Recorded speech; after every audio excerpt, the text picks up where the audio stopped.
ಎಲ್ಲರಿಗೂ ನಮಸ್ಕಾರ. ಇದು ನಮ್ಮ ಇಲಾಖೆಯನ್ನು ಹೆಚ್ಚು ಜನಸ್ನೇಹಿಯಾಗಿಸುವ ನಿಟ್ಟಿನಲ್ಲಿ ನಮ್ಮ ಪ್ರಯತ್ನ. ಕರ್ನಾಟಕ ಸರ್ಕಾರ ನೋಂದಣಿ ಮತ್ತು ಮುದ್ರಾಂಕ ಇಲಾಖೆಯ ಪ್ರಸ್ತುತಿ ಮಾನ್ಯ ನೋಂದಣಿ ಮಹಾಪರಿವೀಕ್ಷಕರು ಮತ್ತು ಮುದ್ರಾಂಕಗಳ ಆಯುಕ್ತರು ರವರ ಮಾರ್ಗದರ್ಶನದಲ್ಲಿ ಕಾವೇರಿ 2 ತಂತ್ರಾಂಶದ ಮೂಲಕವಾಗಿ ಕೃಷಿಯೇತರ ಸ್ವತ್ತುಗಳ ಕ್ರಯಪತ್ರಗಳನ್ನು ಡಾಟಾ ನಮೂದು ಮಾಡುವಾಗ ಅನುಸರಿಸಬೇಕಾದ ವಿಧಾನವನ್ನು ತಿಳಿಸುವ ವಿಡಿಯೋ ತುಣುಕಿಗೆ ನಿಮ್ಮೆಲ್ಲರಿಗೂ ಸುಸ್ವಾಗತ. ಹಾಗಾದ್ರೆ ನಾವು ನೇರವಾಗಿ ತಂತ್ರಾಂಶದ ಮೂಲಕ ಕೃಷಿಯೇತರ ಸ್ವತ್ತುಗಳ ಕ್ರಯಪತ್ರಗಳ ಡೇಟಾ ನಮೂದನ್ನ ಹೇಗೆ ಮಾಡೋದು ಅನ್ನೋದನ್ನ ತಿಳಿದುಕೊಳ್ಳೋಣ. ನೀವೀಗ ಕಾವೇರಿ 2 ತಂತ್ರಾಂಶದ ಬಳಕೆದಾರರ ಮುಖಪುಟವನ್ನ ಗಮನಿಸ್ತಾ ಇದ್ದೀರಿ. ಇಲ್ಲಿ ಸ್ಟಾರ್ಟ್ ನ್ಯೂ ಅಪ್ಲಿಕೇಶನ್ ಬಟನ್ ಅನ್ನ ಕ್ಲಿಕ್ ಮಾಡಬೇಕು. ಅದಾದ ನಂತರ ಡಾಕ್ಯುಮೆಂಟ್ ರಿಜಿಸ್ಟ್ರೇಷನ್, ಇಲ್ಲಿ ದಸ್ತಾವೇಜಿಗೆ ಸಂಬಂಧಪಟ್ಟಂತೆ ಸಲ್ಲಿಸಬೇಕಾದಂತ ದಾಖಲಾತಿಗಳ ವಿವರ ಇದೆ, ಇದನ್ನ ಗಮನಿಸಿಕೊಳ್ಬೇಕು. ಕಂಟಿನ್ಯೂ. ಇದಾದ ನಂತರ ನೇಚರ್ ಆಫ್ ಡಾಕ್ಯುಮೆಂಟ್ ಅನ್ನ ಸೆಲೆಕ್ಟ್ ಮಾಡ್ಕೊಳ್ಬೇಕು. ಸೇಲ್ ಸೆಲೆಕ್ಟ್ ಮಾಡ್ಕೊತಾ ಇದ್ದೀನಿ. ಸೇಲಿಗೆ ಆರ್ಟಿಕಲ್ ಬಂದು ಕನ್ವೇಯನ್ಸ್, ಅದರ ಸಬ್ ಆರ್ಟಿಕಲ್ ಅನ್ನ ಗಮನಿಸಿಕೊಳ್ಬೇಕು. ನೀವು ಪರಬಾರೆ ಮಾಡುವಂತಹ ಸ್ವತ್ತು ಯಾವ ವ್ಯಾಪ್ತಿಯಲ್ಲಿದೆ ಅನ್ನೋದು ಬಹಳ ಮುಖ್ಯ ಆಗುತ್ತೆ. ಇಲ್ಲಿ ನೀವು city corporation or city town municipal council ಅಥವಾ ಟೌನ್ ಪಂಚಾಯತ್ ವ್ಯಾಪ್ತಿಯಲ್ಲಿದ್ರೆ ಆರ್ಟಿಕಲ್ 21(2) ಅನ್ನ ತೆಗೆದುಕೊಳ್ಬೇಕು. ಅಥವಾ ಗ್ರಾಮ ಪಂಚಾಯಿತಿಯ ವ್ಯಾಪ್ತಿಯಲ್ಲಿದ್ರೆ ನಿಮ್ಮ ಸ್ವತ್ತು ಅದರಲ್ಲಿ any area other than area specified item number 1 and 2 ಇದನ್ನ ಸೆಲೆಕ್ಟ್ ಮಾಡ್ಕೊಳ್ಬೇಕಾಗತ್ತೆ. ಈಗ ನಾನು ನೋಂದಣಿ ಮಾಡ್ತಿರ್ತಕ್ಕಂತಹ ಸ್ವತ್ತು ಗ್ರಾಮ ಪಂಚಾಯಿತಿ ವ್ಯಾಪ್ತಿಯಲ್ಲಿರೋದ್ರಿಂದ any area other than areas specified in item number 1 and 2 ಅನ್ನ ಸೆಲೆಕ್ಟ್ ಮಾಡ್ಕೊತಾ ಇದ್ದೀನಿ. ಕಂಟಿನ್ಯೂ ಕೊಡ್ತಾ ಇದ್ದೀನಿ. ನಾನ್ ಅಗ್ರಿಕಲ್ಚರ್ನ ಸೆಲೆಕ್ಟ್ ಮಾಡಿಕೊಂಡು ಈ ಸ್ವತ್ತು ಅನ್ನ ಆಯ್ಕೆ ಮಾಡ್ಕೊತಾ ಇದ್ದೀನಿ. ಇದರಲ್ಲಿ ಸ್ವತ್ತಿಗೆ ಸಂಬಂಧಪಟ್ಟಂತ ವಿವರಗಳನ್ನ ಆಯ್ಕೆ ಮಾಡ್ಕೊಳ್ಬೇಕು. ಯಾವ ಡಿಸ್ಟಿಕ್ ಅಲ್ಲಿದೆ, ಯಾವ ತಾಲೂಕಲ್ಲಿದೆ ಸ್ವತ್ತು ಅನ್ನೋದನ್ನ ಇಲ್ಲಿ ಆಯ್ಕೆ ಮಾಡ್ಕೊಳ್ಬೇಕಾಗತ್ತೆ. PID ಸಂಖ್ಯೆಯನ್ನ ನಮೂದು ಮಾಡಬೇಕು. ನೋಡಿ, PID ಸಂಖ್ಯೆಯನ್ನ ನಮೂದು ಮಾಡಿ ಸರ್ಚ್ ಬಟನ್ ಅನ್ನ ಕ್ಲಿಕ್ ಮಾಡಬೇಕು. ಆ ನಂತರ ಮೌಸ್ ಅನ್ನ ಡ್ರ್ಯಾಗ್ ಮಾಡಿದ್ರೆ ಕೆಳಗಡೆ ನಿಮಗೆ RDPR ಡೇಟಾಬೇಸ್ ನಿಂದ ಬಂದ ಮಾಹಿತಿ ಕಾಣಿಸ್ತಾ ಇದೆ. ಇದರಲ್ಲಿ ಪೂರ್ವ, ಪಶ್ಚಿಮ, ಉತ್ತರ, ದಕ್ಷಿಣ ಎಷ್ಟಿದೆ ಅನ್ನೋದು ಗೊತ್ತಾಗ್ತಿದೆ. ಸೈಟ್ ಏರಿಯಾ ಗೊತ್ತಾಗ್ತಾ ಇದೆ. ಇದೊಂದು ಖಾಲಿ ನಿವೇಶನ ಆಗಿರೋದ್ರಿಂದ ಇಲ್ಲಿ ಬಿಲ್ಡಿಂಗ್ ಏರಿಯಾ ಬಂದಿಲ್ಲ. ಪೂರ್ವ, ಪಶ್ಚಿಮ, ಉತ್ತರ, ದಕ್ಷಿಣ ಚೆಕ್ ಬಂದಿ ನಿಮಗೆ ಕಾಣಿಸ್ತಾ ಇದೆ.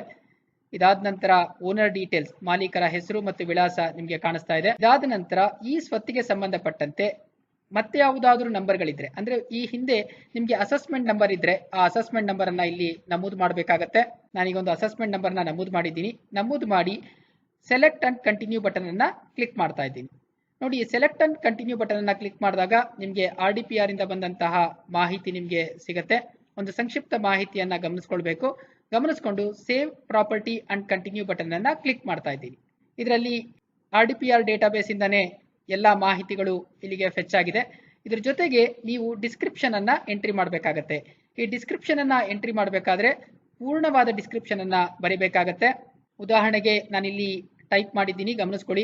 ಸ್ವತ್ತಿಗೆ ಸಂಬಂಧಪಟ್ಟಂತ ಸಂಪೂರ್ಣ ವಿವರವನ್ನ ನಮೂದು ಮಾಡ್ತಕ್ಕಂತಹದ್ದು. PID ಸಂಖ್ಯೆ ನಮೂದು ಮಾಡಬೇಕು, ಜಂಜರ್ ನಂಬರ್ಗಳನ್ನ ನಮೂದು ಮಾಡಬೇಕು, ಪೂರ್ವ, ಪಶ್ಚಿಮ, ಉತ್ತರ, ದಕ್ಷಿಣ ಮತ್ತು ಒಟ್ಟು ವಿಸ್ತೀರ್ಣ ಎಷ್ಟಿದೆ ಇವೆಲ್ಲವನ್ನ ನಮೂದು ಮಾಡಬೇಕು. ಯಾಕೆಂದ್ರೆ ಈ ಡಿಸ್ಕ್ರಿಪ್ಷನ್ ಅಲ್ಲಿ ಏನನ್ನ ನೀವು ನಮೂದು ಮಾಡ್ತೀರಾ ಇದು ನಿಮ್ಮ ಎನ್ಕಂಬರೆನ್ಸ್ ಸರ್ಟಿಫಿಕೇಟ್ ಅಲ್ಲಿ ಪ್ರಕಟ ಆಗತ್ತೆ. ಈ ಮಾಹಿತಿಯನ್ನ ನೀವು ಸ್ಪಷ್ಟವಾಗಿ ನಮೂದು ಮಾಡಬೇಕಾಗತ್ತೆ.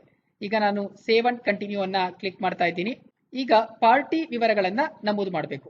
ಈಗ ಎಕ್ಸಿಕ್ಯೂಟೆಂಟ್ 1 ನಲ್ಲಿ RDPR ಡೇಟಾಬೇಸ್ ಇಂದ ಬಂದಂತಹ ಮಾಲೀಕರ ಹೆಸರು ಸ್ವಯಂ ಮಾಪನ ಆಗಿರುತ್ತೆ. ಅದಕ್ಕೆ ಸಂಬಂಧಪಟ್ಟ ಕೆಲವು ವಿವರಗಳನ್ನ ನಮೂದು ಮಾಡಬೇಕು. ಹೀಗೆ ಖಾಲಿ ಇರುವಂತಹ ವಿವರಗಳನ್ನ ಭರ್ತಿ ಮಾಡಿ save executant 1 and go to next button ಅನ್ನ ಕ್ಲಿಕ್ ಮಾಡಬೇಕು. ಈಗ ನೋಡಿ, ಎಕ್ಸಿಕ್ಯೂಟೆಂಟ್ 1 ಇನ್ಫಾರ್ಮೇಶನ್ ಸೇವ್ಡ್ ಸಕ್ಸಸ್ಫುಲಿ ಬಂದಿದೆ. ಅದೇ ರೀತಿ ಈಗ ಎಕ್ಸಿಕ್ಯೂಟೆಂಟ್ 2 ಅಂದ್ರೆ ಇವರು ಎಕ್ಸಿಕ್ಯೂಟೆಂಟ್ 2 ಆಗಿರ್ಬೋದು, ಎಕ್ಸಿಕ್ಯೂಟೆಂಟ್ 3, 4 ಎಷ್ಟು ಜನ ಬೇಕಾದ್ರೂ ಆಡ್ ಮಾಡ್ಬೋದು. ನಾನಿಲ್ಲಿ ಈ ಎಕ್ಸಿಕ್ಯೂಟೆಂಟ್ 2 ವಿವರಕ್ಕೆ ನಾನು ಕ್ಲೈಮೆಂಟ್ ಅಂತ ಹೇಳಿ ಸೆಲೆಕ್ಟ್ ಮಾಡ್ತಾ ಇದ್ದೀನಿ. ಎಕ್ಸಿಕ್ಯೂಟೆಂಟ್ 1 ಸೆಲ್ಲರ್ ಆಗಿದ್ದಾರೆ. ಎಕ್ಸಿಕ್ಯೂಟೆಂಟ್ 2 ನ ನಾನು ಬೈಯರ್ ಅಂತ ಸೆಲೆಕ್ಟ್ ಮಾಡ್ಕೊಂಡಿದ್ದೀನಿ, ಅಂದ್ರೆ ಖರೀದಿದಾರರು ಅಂತ ಹೇಳಿ ಸೆಲೆಕ್ಟ್ ಮಾಡ್ಕೊಂಡಿದ್ದೀನಿ. ಈಗ ಖರೀದಿದಾರರ ವಿವರವನ್ನ ನಮೂದು ಮಾಡ್ತಾ ಇದ್ದೀನಿ. ನೋಡಿ, ಈಗ ಗಮನಿಸ್ತಾ ಇದ್ದೀರಿ, ಪೂರ್ಣ ಮಾಹಿತಿಯನ್ನ ನಮೂದು ಮಾಡಿದ್ದೀನಿ. ನಮೂದು ಮಾಡಿದ ನಂತರ ಇಲ್ಲಿ ಸೇವ್ ಎಕ್ಸಿಕ್ಯೂಟೆಂಟ್ 2 ಬಟನ್ ಅನ್ನ ಕ್ಲಿಕ್ ಮಾಡಬೇಕು. ಎಕ್ಸಿಕ್ಯೂಟೆಂಟ್ 2 ಸೇವ್ ಆಗಿದೆ, ಅಂದ್ರೆ ಖರೀದಿದಾರರ ಮಾಹಿತಿ ಕೂಡ ಸೇವ್ ಆಯಿತು. ಮೂವ್ ಟು ಪ್ರೆಸೆಂಟರ್ ಬಟನ್ ಅನ್ನ ಕ್ಲಿಕ್ ಮಾಡ್ತಾ ಇದ್ದೀನಿ. ಇಲ್ಲಿ ಪ್ರೆಸೆಂಟರ್ ಯಾರು ಅಂತ ಹೇಳಿ ಸೆಲೆಕ್ಟ್ ಮಾಡ್ಕೊಳ್ಬೇಕು. ಮೇಕ್ ಪ್ರೆಸೆಂಟರ್ ಬಟನ್ ಅನ್ನ ಕ್ಲಿಕ್ ಮಾಡಿದ್ದೀನಿ. ಈಗ ಇಬ್ಬರು ವಿಟ್ನೆಸ್ ಗಳನ್ನ ನಮೂದು ಮಾಡಬೇಕಾಗತ್ತೆ. ಪೂರ್ಣ ಪ್ರಮಾಣದಲ್ಲಿ ಭರ್ತಿ ಮಾಡಿಕೊಂಡು ಯಾರು ಐಡೆಂಟಿಫೈಯರ್ಸ್ ಯಾವ ಎಕ್ಸಿಕ್ಯೂಟೆಂಟ್ ಅನ್ನ ಐಡೆಂಟಿಫೈ ಮಾಡ್ತಿದ್ದಾರೆ ಅನ್ನೋದನ್ನ ಆಯ್ಕೆ ಮಾಡಿಕೊಂಡು ಸೇವ್ ಅಂಡ್ ಕಂಟಿನ್ಯೂ ಬಟನ್ ಅನ್ನ ಕ್ಲಿಕ್ ಮಾಡ್ತಾ ಇದ್ದೀನಿ. ಈಗ ನೀವು ಮಾರ್ಕೆಟ್ ವ್ಯಾಲ್ಯೂಯೇಷನ್ ಸ್ಕ್ರೀನ್ ಅನ್ನ ಗಮನಿಸ್ತಾ ಇದ್ದೀರಿ. ಇದು ವೇಕೆಂಟ್ ಲ್ಯಾಂಡ್ ಆಗಿರೋದ್ರಿಂದ ವೇಕೆಂಟ್ ಲ್ಯಾಂಡ್ ನ ಸೆಲೆಕ್ಟ್ ಮಾಡ್ಕೊಂಡಿದ್ದೀನಿ. ಇಲ್ಲಿ 297.2897 ಸ್ಕ್ವೇರ್ ಮೀಟರ್ಸ್ ಇದೆ. ಇದರಲ್ಲಿ ರೆಸಿಡೆನ್ಷಿಯಲ್ ವ್ಯಾಲ್ಯೂ ಈ ಭಾಗದಲ್ಲಿ ಕಮರ್ಷಿಯಲ್ ರೇಟ್ ಇಲ್ಲ, ಹೀಗಾಗಿ ಇದು 0 ತೋರಿಸ್ತಾ ಇದೆ.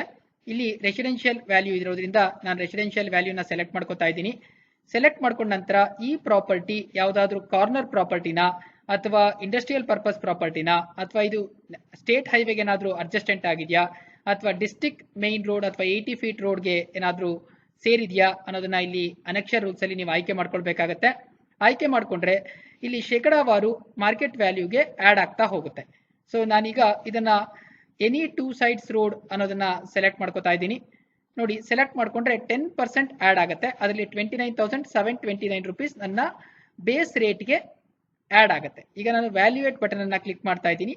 ಈಗ ನೋಡಿ, ಇಲ್ಲಿ ವ್ಯಾಲ್ಯೂಯೇಷನ್ ಅನ್ನ ಕ್ಲಿಕ್ ಮಾಡಿದಾಗ 2,97,289 ರೂಪಾಯಿ ಬಂತು. ಅದಕ್ಕೆ ಅನೆಕ್ಷರ್ ರೂಲ್ ನ ಆಡ್ ಮಾಡಿದ್ರೆ 29,729 ರುಪೀಸ್ ಇಲ್ಲಿ ಗಮನಿಸ್ತಾ ಇದ್ದೀರಿ. 10% ಅನ್ನ ಆಡ್ ಮಾಡಿದ್ದು ಇಲ್ಲಿ ಸೇರಿದೆ. ಟೋಟಲ್ ಆಗಿ 3,28,000 ಇದರ ಮಾರ್ಕೆಟ್ ವ್ಯಾಲ್ಯೂ ಇದೆ. ಸೇವ್ ಅಂಡ್ ಕಂಟಿನ್ಯೂ ಬಟನ್ ಅನ್ನ ಕ್ಲಿಕ್ ಮಾಡ್ತಾ ಇದ್ದೀನಿ. ಇದಾದ ನಂತರ ಕನ್ಸಿಡರೇಷನ್ ಅಮೌಂಟ್ ಅನ್ನ ಮೆನ್ಷನ್ ಮಾಡಬೇಕು. ನಾನು 3,50,000 ರೂಪಾಯಿ ಮೆನ್ಷನ್ ಮಾಡ್ತಾ ಇದ್ದೀನಿ. ಸೇವ್ ಅಂಡ್ ಕಂಟಿನ್ಯೂ ಕೊಡ್ತಾ ಇದ್ದೀನಿ. ಕ್ಲಿಕ್ ಮಾಡಿ. ಏನಾದರೂ ಎಕ್ಸಂಪ್ಷನ್ಸ್ ಇತ್ತು ಅಂದ್ರೆ ಎಕ್ಸಂಪ್ಷನ್ ಡೀಟೇಲ್ಸ್ ನ ಇಲ್ಲಿ ಎಂಟ್ರಿ ಮಾಡಬೇಕು. ಡಿನೋಟೇಷನ್ ಇತ್ತು ಅಂತಂದ್ರೆ ಆ ಡೀಟೇಲ್ಸ್ ನ ಎಂಟ್ರಿ ಮಾಡಬೇಕಾಗತ್ತೆ. ನಂತರ ಪೇಜ್, ನನ್ನ ದಸ್ತಾವೇಜಿನ ಕರಡು ಪ್ರತಿಯನ್ನ ಎಷ್ಟು ಪುಟಗಳಲ್ಲಿ ತಯಾರು ಮಾಡಿದ್ದೀನಿ ಆ ಪುಟ ಸಂಖ್ಯೆಯನ್ನ ನಮೂದು ಮಾಡ್ತಾ ಇದ್ದೀನಿ. ನಮೂದು ಮಾಡಿ ಕ್ಯಾಲ್ಕುಲೇಟ್ ಬಟನ್ ಅನ್ನ ಕ್ಲಿಕ್ ಮಾಡ್ತಾ ಇದ್ದೀನಿ. ನೋಡಿ, ಕ್ಯಾಲ್ಕುಲೇಟ್ ಬಟನ್ ಅನ್ನ ಕ್ಲಿಕ್ ಮಾಡಿದಾಗ ಫೀಸ್ ನ ಒಂದು ಸಂಕ್ಷಿಪ್ತ ವಿವರ ನಿಮಗೆ ಕಾಣಿಸ್ತಾ ಇದೆ. ಕನ್ಸಿಡರೇಷನ್ ಅಮೌಂಟ್ 3,50,000, ಮಾರ್ಕೆಟ್ ವ್ಯಾಲ್ಯೂ 3,28,000 ಇದೆ. ಇದರಲ್ಲಿ ವಿಚೆವರ್ ಈಸ್ ಹೈಯರ್ ಅಂದ್ರೆ ಕನ್ಸಿಡರೇಷನ್ ಅಮೌಂಟ್ 3,50,000 ರೂಪಾಯಿ ಹೆಚ್ಚಾಗಿರೋದ್ರಿಂದ 3,50,000 ರೂಪಾಯಿಗಳಿಗೆ ಗವರ್ನಮೆಂಟ್ ಡ್ಯೂಟಿ 5% ಕ್ಯಾಲ್ಕುಲೇಟ್ ಆಗಿದೆ. ಸರ್ಚಾರ್ಜ್, ಸೆಸ್ ಎರಡೂ ಕೂಡ ಕ್ಯಾಲ್ಕುಲೇಟ್ ಆಗಿದೆ. ಹಾಗೆ ಸ್ಕ್ಯಾನಿಂಗ್ ಫೀಸ್ ಕ್ಯಾಲ್ಕುಲೇಟ್ ಆಗಿದೆ. ನೋಡಿ, ನೀವು ಕೃಷಿ ಜಮೀನನ್ನ ಮಾಡಬೇಕಾದ್ರೆ ಇಲ್ಲಿ ಮ್ಯೂಟೇಷನ್ ಫೀಸ್ ಬರ್ತಾ ಇತ್ತು. ಇದು ನಾನ್ ಅಗ್ರಿಕಲ್ಚರ್, ಇದು ಕೃಷಿಯೇತರ ಸ್ವತ್ತಾಗಿರೋದ್ರಿಂದ ಇಲ್ಲಿ ಮ್ಯೂಟೇಷನ್ ಫೀಸ್ ಬಂದಿಲ್ಲ. ಹಾಗೆ ಒಟ್ಟು ಶುಲ್ಕ 23,555 ರೂಪಾಯಿ ಕ್ಯಾಲ್ಕುಲೇಟ್ ಆಗಿದೆ. ಈಗ ನಾನು ಸೇವ್ ಅಂಡ್ ಕಂಟಿನ್ಯೂ ಬಟನ್ ಅನ್ನ ಕ್ಲಿಕ್ ಮಾಡ್ತಾ ಇದ್ದೀನಿ. ಇದೊಂದು ಸಮರಿ ರಿಪೋರ್ಟ್ ನಿಮಗೆ ಕಾಣಿಸ್ತಾ ಇದೆ. ನೋಡಿ, ಅಪ್ಲಿಕೇಶನ್ ನಂಬರ್ನ ನೀವು ಗಮನಿಸ್ಕೊಳ್ಬೇಕು. ಪೂರ್ಣ ವಿವರವನ್ನ ನೀವಿಲ್ಲಿ ಗಮನಿಸ್ತಾ ಇದ್ದೀರಿ. ಈಗ ನೀವು ಏನೇನು ಡೇಟಾ ನಮೂದು ಮಾಡಿದ್ರಿ ಅದರ ಸಂಪೂರ್ಣ ವಿವರ ಇಲ್ಲಿದೆ. ಅದಾದ ನಂತರ ಡೇಟ್ ಆಫ್ ಎಕ್ಸಿಕ್ಯೂಷನ್ ಕಾಣಿಸ್ತಾ ಇದೆ. ನಾನು ಇವತ್ತಿನ ಡೇಟನ್ನ ಸೆಲೆಕ್ಟ್ ಮಾಡ್ತಾ ಇದ್ದೀನಿ. ಹಾಗೆ ಕರಡು ಪ್ರತಿಯನ್ನ ನಾನಿಲ್ಲಿ ಅಪ್ಲೋಡ್ ಮಾಡ್ತಾ ಇದ್ದೀನಿ. ಹಾಗೆ ಅನೆಕ್ಷರನ್ನ ಅಪ್ಲೋಡ್ ಮಾಡ್ತಾ ಇದ್ದೀನಿ. ಅಪ್ಲೋಡ್ ಮಾಡಿದ ನಂತರ ನಿಮಗೆ ಸಬ್ ರಿಜಿಸ್ಟರ್ ಆಫೀಸ್, ಯಾವ ಸಬ್ ರಿಜಿಸ್ಟರ್ ಆಫೀಸ್ಗೆ ಹೋಗಬೇಕು ಅನ್ನೋದು ಸ್ವಯಂ ಮಾಪನಗೊಳ್ಳುತ್ತೆ. ಅದಾದ ನಂತರ 2 ಡಿಕ್ಲರೇಷನ್ಸ್ ಇದೆ. ಈ ಡಿಕ್ಲರೇಷನ್ಸ್ ನ ಕ್ಲಿಕ್ ಮಾಡಿ ಒಂದು ಪ್ರಿಂಟ್ ಅನ್ನ ತೆಗೆದುಕೊಳ್ತೀನಿ. ಪ್ರಿಂಟ್ ಅನ್ನ ತೆಗೆದುಕೊಂಡು ಮತ್ತೊಮ್ಮೆ ಹಾರ್ಡ್ ಕಾಪಿಯೊಂದಿಗೆ ಪರಿಶೀಲಿಸಿಕೊಳ್ತೀನಿ.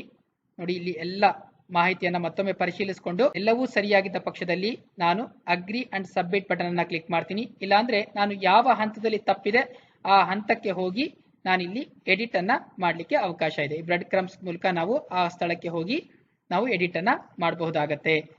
ಈ ವಿಡಿಯೋ ತುಣುಕಿನ ಮೂಲಕ ಕಾವೇರಿ 2.0 ತಂತ್ರಾಂಶದಲ್ಲಿ ಕೃಷಿಯೇತರ ಸ್ವತ್ತು ಅಂದ್ರೆ ಗ್ರಾಮ ಪಂಚಾಯಿತಿ ವ್ಯಾಪ್ತಿಯ ಈ ಸ್ವತ್ತು ಖಾತೆಗೆ ಸಂಬಂಧಪಟ್ಟಂತಹ ಸ್ವತ್ತಿನ ಡೇಟಾ ನಮೂದನ್ನ ಹೇಗೆ ಮಾಡಬಹುದು ಅನ್ನೋದನ್ನ ತಿಳಿಸಿಕೊಡುವಂತಹ ಪ್ರಯತ್ನ ಮಾಡಿದ್ದೇವೆ.